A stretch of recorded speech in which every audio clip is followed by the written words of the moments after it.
Gavin Newsom had an absolute meltdown after President Trump officially inked the Gaza Peace Plan and ended the Israel Hamas War.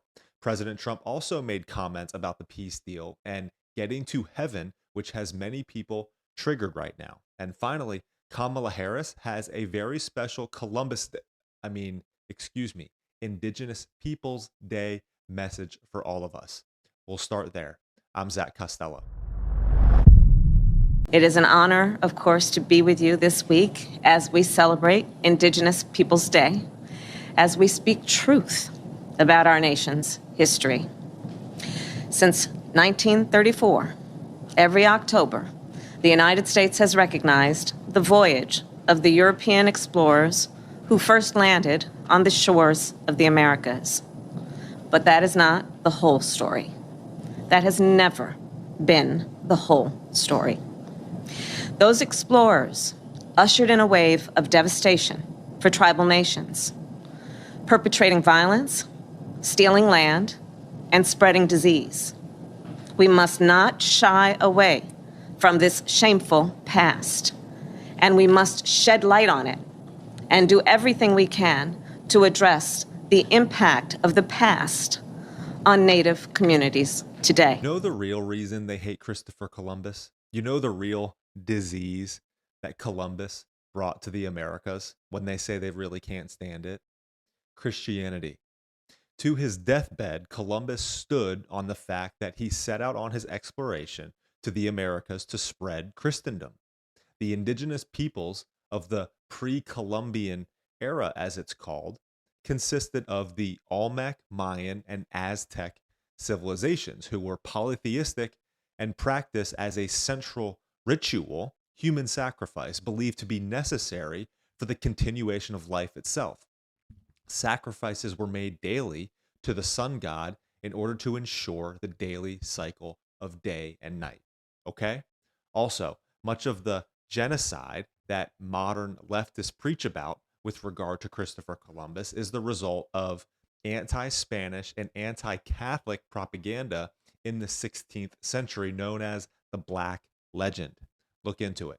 But anyway, happy Columbus Day to all of you. And it is a pretty historic day as President Trump, surrounded by leaders from all around the world, officially signed the Gaza Peace Plan and ended the Israel Hamas War. Trump announced the region has been waiting 3,000 years for this peace plan, and this is a deal that will hold, according to President Trump. Trump was asked on Air Force One about whether this peace deal would get him to heaven, and listen to his answer. I'm being a little cute. I don't think there's anything going to get me in heaven. Okay, I really don't. I think I'm not maybe heaven bound. I may be in heaven right now as we fly in Air Force One. I'm not sure I'm going to be able to make heaven, but I've made life a lot better for a lot of people. And as an example, had the election of 2020 not been rigged, you would have millions of people living just in Russia, Ukraine alone. That would have never happened, and it didn't happen for 4 years. And I knew Putin very well. It was the apple of his eye. All the things I've said would have never happened. We had an incompetent administration. We had an incompetent president. And because of a crooked election, millions of people are dead. And by the way, the Israeli thing was much harder to get settled because of the past administration. Okay? These comments have sparked a faith versus works debate among Christians, as has been consistent since Martin Luther posted the 95 Theses. But what I think is most highlighted here is humility. There are currently no kings protests going on all around the country, but this is not the behavior of a tyrant, racist king.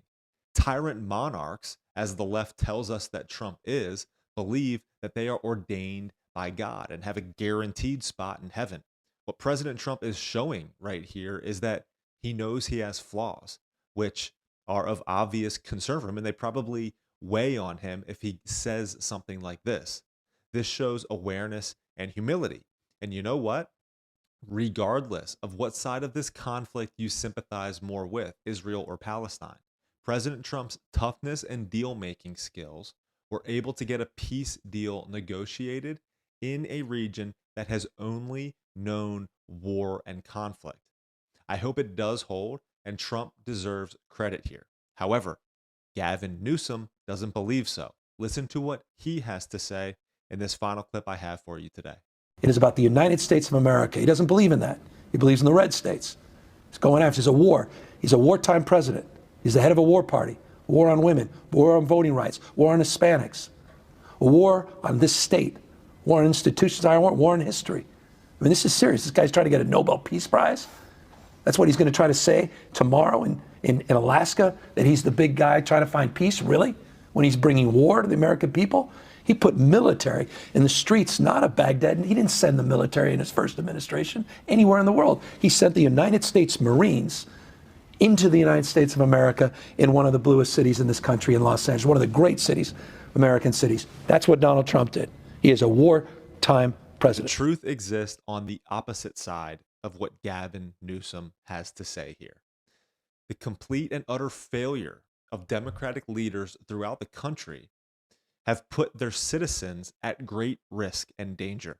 Their open border policies allowing dangerous illegal immigrants in or causing the Islamification of American cities has just eroded safety and the American culture. Soft on crime policies that put criminals back onto the streets put innocent civilians at risk. President Trump is using what is within his presidential power to help American citizens where Democrat leaders have utterly failed them. Gavin Newsom blows smoke, talks hard, and actually accomplishes nothing of value. He is the epitome of a hater. I'm Zach Costello.